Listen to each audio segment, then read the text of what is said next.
بعد کچھ American soldier کو افغانستان کے خوفناک ریگستان میں کچھ عجیب محسوس ہوا، جو دیکھنے لگا کہ شاید اسامہ بن لادن کی ہاتھ نیوکلیئر بم لگ چکا ہے، جسے چھپانے کے لیے اس نے وہ سرنگ بنائی ہے۔ لیکن جب وہاں پہنچی تو انہیں وہاں پر کچھ ایسا ملا جو آج کے اتہاس میں کبھی کسی نے نہیں دیکھا ہوگا۔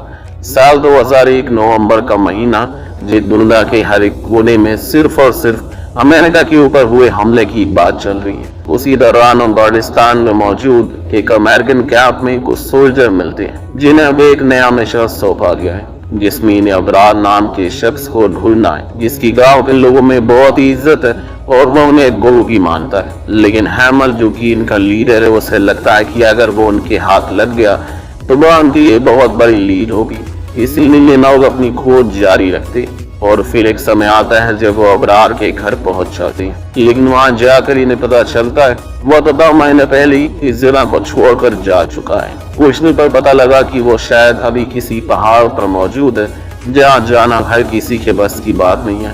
ایسا انہوں نے اس لیے کیا کیونکہ انہیں لگا کہ ان کی جان کو خطرہ ہے۔ اب عماس اس پہاڑ کا پتہ پوچھتا ہے تو وہ بولا شخص بڑی حیرانی سے جواب دیتے ہوئے کہتا ہے، وہاں جانا یعنی کہ اپنی موت کو دعوت دینے کے برابر ہے۔ اس پہاڑ کو ہم دوستن پہاڑ کہتے ہیں، وہ آج تک جو کو بھی گیا ہے کبھی زندہ لوٹ کر نہیں آیا، اسی لیے میں آپ کو صلاح دیتا ہوں آپ بھی اس جگہ پر مت جاؤ۔ خیر اب یہ سبھی باہر آتے ہیں، لیکن کسی کو بھی اس برے آدمی کی بات پر وشواس نہیں تھا۔ اس بیچ ایک سولجر اس کا گھر کا تھرمل ایکس رے کرتا ہے تو اسے دوران ایک جیٹ پلین ٹوائے ملتا ہے، جسے وہ اپنے پاس رکھ لیتا ہے، جو کہ آگے جا کر وہ بہت کام آنے والا ہے۔ یہاں پر یہ لوگ اسی گاؤں میں رکتے ہیں تاکہ کچھ اور جانکاری اکٹھا کر سکیں۔ اس بیچ ان کی ملاقات ابرار کے بڑے بیٹے سے ہوتی ہے، جو ان سے کہتا ہے وہ بھی ان کے ساتھ جائے گا، اس سے انہیں کافی مدد ہوگی کیونکہ وہ اس جگہ کو بہت اچھے سے جانتا ہے۔ اس کے بدلے میں اسے کچھ پیسے چاہیے۔ امریکنز مان جاتے ہیں کیونکہ ایسا کر کے ان کا ٹائم بچے گا۔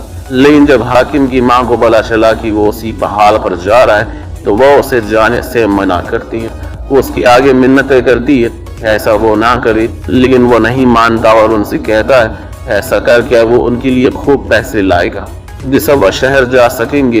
اتنا کہہ کر وہ چلا گیا اور اس کی ماں وہیں بیٹھ کر روتی رہی۔ افغانستان کا ریگستان ایک زندہ قبرستان ہے، ایسا اس لیے کہا جاتا ہے کیونکہ یہاں پر جس راجہ نے اپنی حکومت کا پرچم لہرانے کا سوچا، لیکن انت میں اس کے ہاتھ صرف ذلت اور موت لگی۔ پھر چاہے وہ اس دور کی سینا ہو یا پھر آج کے دور کی سینا، کسی نے اس پر کبھی جیت حاصل نہیں کی، کیونکہ لوگوں کا کہنا ہے کہ یہاں پر کچھ ایسی شکتیاں ہیں جو یہاں کے پریواسیوں کو مضبوط بناتی ہے تاکہ وہ کسی بھی سپر پاور سے لڑ سکے۔ اب لوگ گاڑی سے اوپر پہاڑ کی اور بڑھنا شروع کرتے ہیں، لیکن اسی بیچ ایک انجان ویکتی انہیں کچھ دوری پر ٹہلتا ہوا نظر آیا۔ جب ایک مانا فوراً کار کو روکا اور پاس کی چیزوں کو دیکھنے لگ گیا۔ تب انہیں پتا چلا یہاں پر مائن بچھی ہوئی ہے تو انہیں اپنا پیر آرام سے رکھنا ہوگا، جہاں بھی رکیں گے سوچ سمجھ کر رکیں گے۔ لیکن انہیں کیا پتا تھا کچھ ہی دوری پر ان کی فیلڈ ان سیٹ۔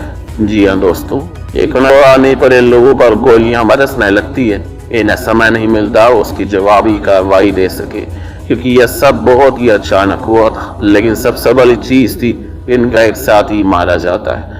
حالانکہ انہوں نے بھی ان کی کچھ لوگوں کو مارا تھا، لیکن بڑی ہی عجیب بات کی تھی، جب یہاں پر گئے تو وہاں پر کچھ نہیں تھا، تو کہاں چلی گئی وہ لوگوں کی لاشیں۔ کچھ دور جانے نے ان کی جی تب آواز دینے لگ کیونکہ اس پر بھی کئی بار گولیاں لگی تھی، جس کے کارن اس کا ریڈیٹر خراب ہو گیا۔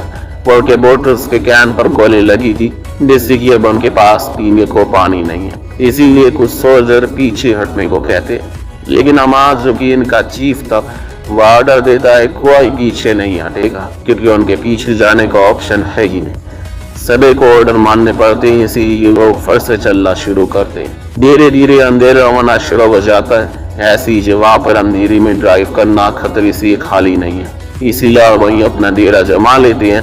اب جب یہ سبھی بات کر رہے ہوتے ہیں کہ قدیم اپنی اور 2 کار نظر آتی ہے، شاید طالبان ہوں گے اس میں، اسی لیے فوراً ہی تعیناتی لیتے ہیں۔ لیکن جب انہوں نے دوربین سے دیکھا تو وہ روشنی اچانک سے 2 راستوں میں بڑھ گئی اور ان کے پر سے مڑ کر چلی گئی۔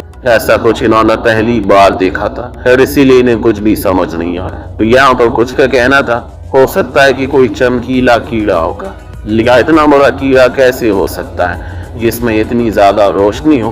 پوری رات یہ لوگ اسی چیز کے بارے میں سوچتے رہتے ہیں، مگر ان کے سامنے صبح ایک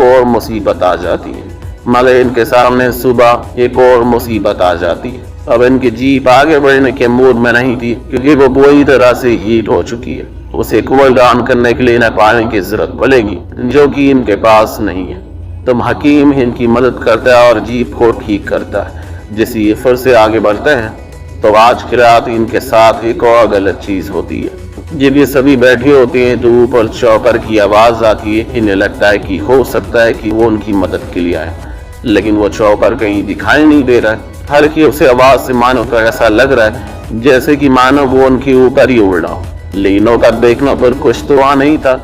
حماس کو دور ایک انجان شخص دکھائی دیا جو انہیں دیکھ رہا ہے۔ جو دیکھ وہ کہتا ہے کہ شاید وہ طالبانی ہے جو ہم پر نظر رکھے ہوئے۔ اچانک سے تبھی اس چوپر کی آواز آنا بند ہو جاتی ہے۔ انہیں لگتا ہے کہ وہ جا چکا ہے، لیکن جب صبح انہوں نے ہیڈ کوارٹر سے کنیکٹ کیا تو